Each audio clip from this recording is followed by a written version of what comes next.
Well, voy a hablar, I'm going to speak for the viewers from Argentina.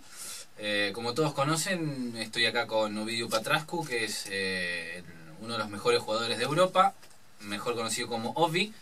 Así que muchos de ustedes lo siguen en la página, así que no va a ser desconocido para ustedes. So, say hi to the viewers of Argentina that know you, and the ones that will know you now.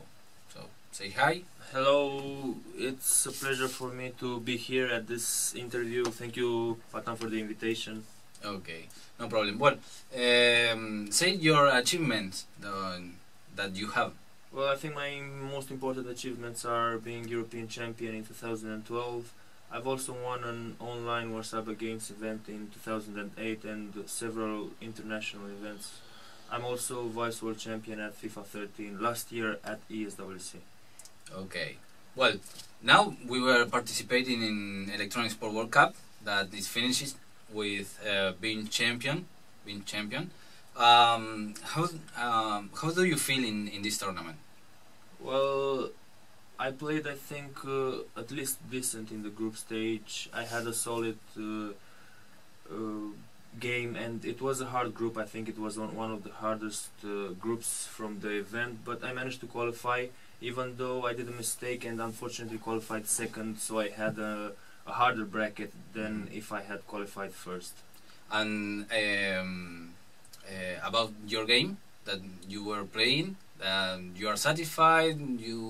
Well, I think I have learned a lot of things being at this tournament here, because the game is only at the beginning, so we knew from the beginning some stuff, but we didn't know everything that it is about the game. But now I know more. I have more experience with this game, and even though I played good, I still didn't manage to pass the quarterfinals. It was not luck, not unluck. It was a close game, and it could have gone either way. I lost at one goal, so everything can happen. It's FIFA. Yes, and with 1 month training, it was very hard to make your gameplay, right? Yeah, I think that's the biggest problem that pro gamers have.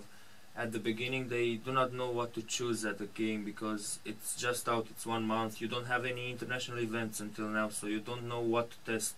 So we basically came here, also you did the same, we tested formations at a world event. That's not indicated, but what can you do? It's our first international event. And it was different, passing through FIFA 12 and FIFA 13, and now from FIFA 13 to FIFA 14 it was quite different. Yeah, the game has a different tempo, and as I said before, it's like a new game, because it was easy passing through FIFA 12 to FIFA 13. It was almost the same game. Yeah, now it was a bit different. They took out the first touch control, but still defenders act crazy sometimes. It's different. It's too much to talk about now, like what's different, what's the same, but as people that will buy the game will see, it's a lot different. Okay. What was the player that surprised more in this tournament? Well, I think, as you already know, it's the French guy, it's Vinch. He played amazing from start to beginning. I didn't see actually his quarterfinal and last of 16 round, but I saw the semi-final and final, and he just dominated the players. And he didn't dominate low players, because you cannot meet low players in semi-final and final. He dominated very good players. He played great. Yeah, we thought that Bayern Munich of Ufenok would be a little bit strong. Yeah, and he came 4-1 in the final. Before the final, we had some doubts, both me and you, about Ronaldo's capability to do something against Dante and Boateng from Bayern Munich. But Vinch just used him perfectly, and the strength of Bayern in defense didn't matter, because his defenders of Ufenok didn't touch Ronaldo, didn't get to touch him anyway. So that was it. Yeah. Any other player that surprised a little bit more?